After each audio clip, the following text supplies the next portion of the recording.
Stell dir vor, du öffnest deine Augen, aber es ist nicht das Jahr 2025. Der Kalender zeigt das Jahr 100 nach Christus und du befindest dich in einer der prächtigsten Städte der Welt, Rom.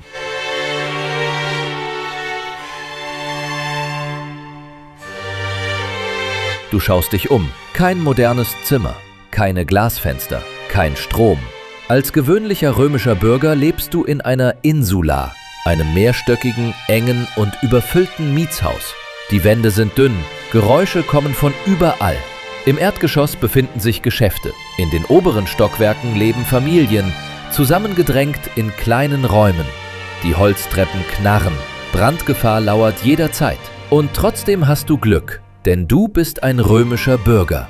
Das war in jener Zeit ein großes Privileg. Du warst kein Sklave, du hattest Rechte. Du standest unter dem Schutz des Gesetzes. Wenn du am Morgen aufwachst, ist das Erste, was du tust, zu frühstücken. Aber dieses Frühstück ist nicht so, wie wir es gewohnt sind. Es gibt keinen Kaffee, keinen Tee und kein Croissant. Vor dir liegt nur ein Stück Brot, vielleicht ein paar Oliven und etwas Käse. Wenn du Glück hast, findest du dazu Datteln, Feigen oder Honig. Meistens weichst du dein Brot in Wein oder Olivenöl ein, um es essbarer zu machen. Die Kleidung, die du anziehst, ist eine einfache Tunika. Wenn du nicht reich bist, gibt es keine teuren Stoffe und keine auffälligen Farben. An deinen Füßen trägst du Sandalen. Im Winter frieren deine Füße. Im Sommer setzt sich der Staub der Straßen in die Haut. Für Frauen besteht die Alltagskleidung meist aus langen Kleidern und die Haare sind mit Flechtfrisuren geschmückt. Straßen- und Stadtleben. Sobald du aus der Tür trittst, empfängt dich das Chaos der römischen Straßen. Auf dem Marktplatz rufen die Händler: Frischer Fisch, Wein, Olivenöl. Sklaven tragen schwere Lasten, Kinder rennen durch die Gassen. Pferdewagen rumpeln durch die engen Straßen, das Geräusch der Räder hallt wider. Du siehst das schmutzige Wasser, das auf den Straßen fließt, und die Müllhaufen. Rom ist groß, prächtig, aber auch schmutzig und laut. Ein Stück weiter erreichst du das Forum Romanum. Das ist das Herz Roms. Politiker treten auf die Rednerbühnen und halten Ansprachen. Die Menge hört ihnen zu. Philosophen, Juristen, Händler, alle treffen sich hier. Auf der einen Seite die Statue des Kaisers, auf der anderen Seite Reden, die das Volk beeinflussen. Ein römischer Bürger zu sein bedeutete, Teil dieses pulsierenden Lebens zu sein. Aber vergiss nicht, in Rom war nicht jeder gleich. Du magst zwar ein Bürger sein, aber die Gesellschaft war in sehr scharfe Klassen unterteilt. Patrizier, reiche, adlige Familien. Sie hatten das Sagen in der Verwaltung des Staates. Plebejer, die Mehrheit des Volkes. Handwerker, Händler, Kleinbauern. Sklaven, Menschen ohne jegliche Rechte, die als Eigentum ihrer Herren galten. Sie waren Kriegsgefangene oder auf Märkten verkaufte Personen.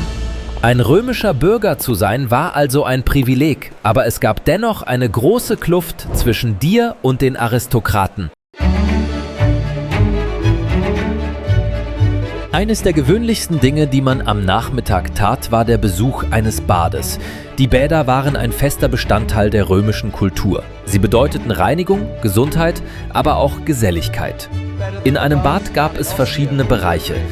Caldarium, Räume voller Warmwasser und Dampf.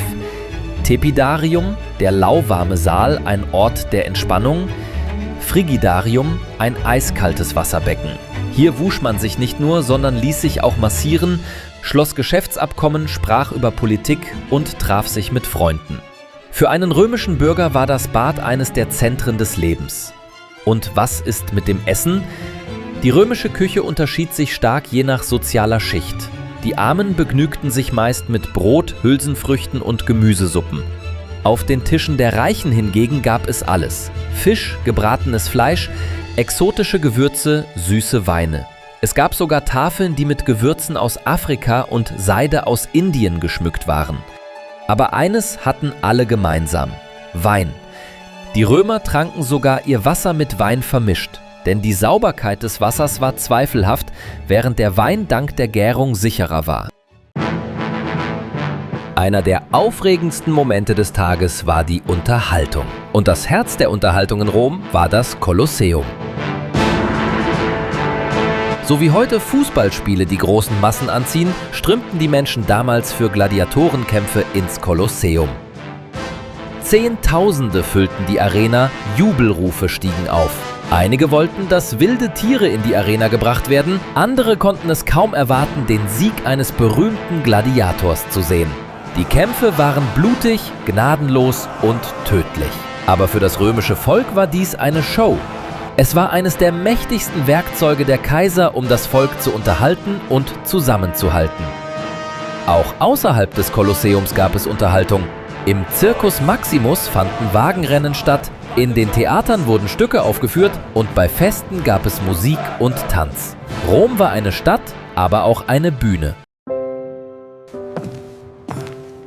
Am Ende des Tages kehrst du nach Hause zurück. Das Abendessen kann eine reichhaltigere Mahlzeit sein.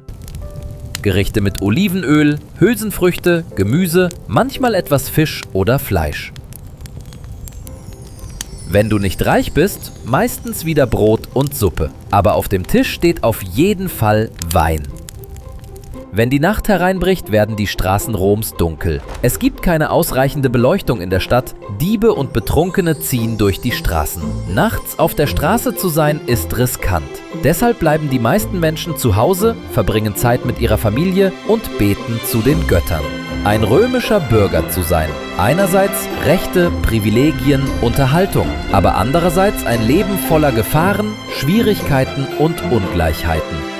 Während du deinen mit Wasser vermischten Wein trinkst, diskutierst du vielleicht über eine Vorstellung im Kolosseum oder denkst an die Steuerlast des nächsten Tages.